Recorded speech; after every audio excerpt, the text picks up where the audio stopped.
अस्सलाम वालेकुम। आज जो रेसिपी आपके साथ शेयर करने जा रही हूँ वो है आलू कीमा रेसिपी, जो कि हम बनाएंगे मटन के अंदर, बकरे के गोश्त के अंदर बना हुआ ये ज़बरदस्त सा आलू कीमा, जिसके बनाने का तरीका आपको मैं बताऊंगी। कितना सिंपल और सादा है, लेकिन टेस्ट के अंदर इतना लाजवाब है कि जब जैसे कि आप बाहर रेस्टोरेंट में जाकर कीमा आलू खाते हैं और आपको पसंद आता है ना, उससे भी तकरीबन 110% ज़्यादा इसका फ्लेवर इंशाल्लाह ताला निकल के आएगा।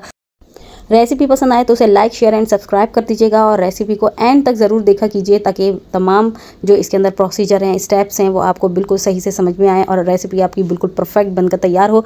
तो देर किस बात की है, अपनी इस रेसिपी को शुरू करते हैं। बिस्मिल्लाहिर्रहमानिर्रहीम। यहाँ पर ले लीजिए एक देगची और देगची में डाल दीजिए आधा कप तेल। अगर आप तेल ज़्यादा खाना पसंद करते हैं तो पौना कप तक तेल आधा किलो कीमे में आप डाल सकते हैं। इसके बाद ली थी मैंने 2 मीडियम साइज़ की प्याज़ें, जो कि मैंने इसे स्लाइस में कटिंग करके जब इसको कप्स में डाला तो ये 2 कप्स बनती हैं। तो इन प्याज़ों को हल्की सी आँच के ऊपर, यानी मीडियम स्लो आँच के ऊपर हम फ्राई करेंगे। लेकिन फ्राई करने के दौरान ही हम इसके अंदर शामिल करेंगे कुछ खड़े गर्म मसाले, जिसमें जाएगा 2 अदद जो है काली बड़ी इलायची, और इसके साथ ही इसमें जाएगी 5-6 लौंगें, 1 चाय का चम्मच सफ़ेद ज़ीरा, 1 तेज़पत्ता, 1 दालचीनी का टुकड़ा और आधा चाय का चम्मच मैं इसमें डालूंगी काली मिर्चें। तो ये सब चीज़ें मसाले इस प्याज के साथ ही हम शामिल कर देंगे। गरम मसालों को प्याज के साथ फ्राई करने से ये होता है कि अच्छी सी खुशबू इनकी निकल के आती है और ये अच्छे से फ्राई भी हो जाते हैं प्याज के साथ साथ। और इसके साथ ही हम दोबारा से मीडियम फ्लेम के ऊपर अपनी प्याज को फ्राई करेंगे। अपनी प्याज को हमने इतना फ्राई करना है कि पूरा गोल्डन ब्राउन नहीं करना है, वरना कीमे का कलर जो है वो ख़राब हो जाएगा, काला काला सा हो जाएगा। तो यहाँ पर जो है प्याज को मैंने हल्का सा वाइट रखा है और हल्का सा ब्राउन भी रखा है, आधा आधा। और इसके साथ ही इसमें डालूंगी तकरीबन 1 खाने का चम्मच अदरक लहसुन का पेस्ट, और उसको भी हल्का सा हम जो है फ्राई कर लेंगे ताकि इसका कच्चापन निकल जाए।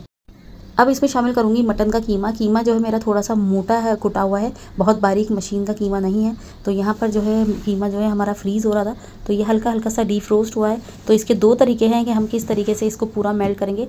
पहला ये कि आप माइक्रोवेव के अंदर इसको डीप फ्रोस्ट कर लीजिए। दूसरा ये कि आप इस तरीके से जितना इसके ऊपर से कीमा निकले उतना स्पून की मदद से निकाल दीजिए। बाकी कवर लगा के 5 मिनट के लिए देगची के अंदर कीमे को छोड़ दीजिए, जिससे ये होगा कि कीमा जो है पूरा का पूरा जो है मेल्ट हो जाएगा और आपको कोई परेशानी नहीं होगी। तो यहाँ पर जो है मैं इसे 5 मिनट के लिए छोड़ दूँगी कवर लगा के। और ये तरीका अपनाने से बहुत आसानी से कीमा जो है मेल्ट हो जाता है। और आप देख सकते हैं 5 मिनट के बाद ये किस तरीके से सारा कीमा खुल चुका है। और इसके बाद जो है हम इसकी हल्की सी भुनाई कर लेंगे। भुनने के बाद इसमें मसाले शामिल करेंगे। 1 चाय का चम्मच नमक, 2 चाय के चम्मच लाल मिर्चों का पाउडर, आधा चाय का चम्मच हल्दी पाउडर, 1 चाय का चम्मच कुटी हुई लाल मिर्चें और 2 चाय के चम्मच धनिया पाउडर हम इसके अंदर शामिल कर देंगे। और फिर दोबारा से हल्का सा इसको भूनेंगे, थोड़ा सा इसका कच्चापन निकाल लेंगे मसालों का, इसकी भुनाई करेंगे। और इसके बाद इसके अंदर 2 मीडियम साइज़ के मैं शामिल करूंगी टमाटर। टमाटर को मैंने बारीक स्लाइसिस में कट कर लिया था और इसके बाद इसमें मैं वो भी शामिल कर दूंगी। और फिर इसके बाद हम अपने कीमे को जो है गलने के लिए रख देंगे। मटन का कीमा जो है तकरीबन आधे से पौन घंटे के अंदर गल जाता है अगर वो फ्रेश है तो यहाँ पर जो है मैं तकरीबन 1 गिलास पानी इसमें शामिल कर दूँगी और इसको मीडियम टू स्लो फ्लेम के ऊपर पकने के लिए रख दूँगी। आगे हम इसमें मज़ीद मसाले शामिल करेंगे पकने के बाद। तो यहाँ पर जो है कीमा जो है पक चुका है तकरीबन पौन घंटे के अंदर।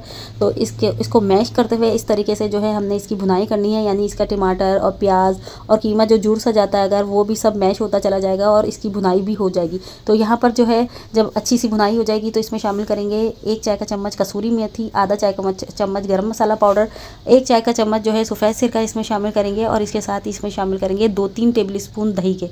दही यहाँ पर मैंने फेंटा हुआ लिया है, आप भी इसे फेंट कर शामिल कीजिए और इसके बाद इसकी दोबारा से मिक्सिंग कर लीजिए। अब भुनाई करने की ज़रूरत नहीं है, बस हल्की सी हम इसकी मिक्सिंग करेंगे तकरीबन 1 से 2 मिनट के लिए। भुन तो ये पहले ही रहा है, कीमा ऑयल सेपरेट हो रहा है। अब इसकी मिक्सिंग करने के बाद इसके अंदर हम शामिल करेंगे आलू। आलू मैंने लिए हैं यहाँ पर 1 पाव के करीब। आधा किलो मटन के कीमे के अंदर मैं शामिल करूँगी 1 पाव आलू और 4-5 मोटी वाली बड़ी हरी मिर्चें, और इसके साथ ही आधा गिलास पानी डालकर हम आलूओं को गलने के लिए रख देंगे। आलू को गलने में 10 मिनट लगेंगे। तो यहाँ पर बेहतरीन से आलू जो है गल के तैयार हो जाएं, तब हम इसकी जो है भुनाई करेंगे दोबारा से, क्योंकि कीमा जो है भुना हुआ ही अच्छा लगता है। अगर आप चाहें तो पानी डालकर इसको पतला भी कर सकती हैं, जैसे आपको ग्रेवी पसंद हो वैसे आप ग्रेवी कर लीजिए। तो यहाँ पर कीमा जो आलू भी गल चुके हैं और पानी भी सारा ख़त्म हो चुका है और भुनाई भी हो चुकी है कीमे की। और इसमें शामिल कर देंगे हरा धनिया, फ्रेश हरे धनिया का इस्तेमाल कीजिएगा। और इसके बाद इसको हम करते हैं सर्व। और आप देख सकते हैं कितना ज़बरदस्त सा लुक इसका आया है, बहुत ज़बरदस्त सा ये बनकर तैयार होता है। इसका जायका की तो गारंटी है कि बेहतरीन जायके वाला ये कीमा आलू बनकर तैयार होता है। आप इसे चिकन और बीफ में भी बना सकती हैं, बस कुकिंग टाइम थोड़ा चेंज होगा। इसके साथ ही रेसिपी अच्छी लग रही है तो लाइक शेयर सब्सक्राइब कर दीजिए। अल्लाह हाफिज़।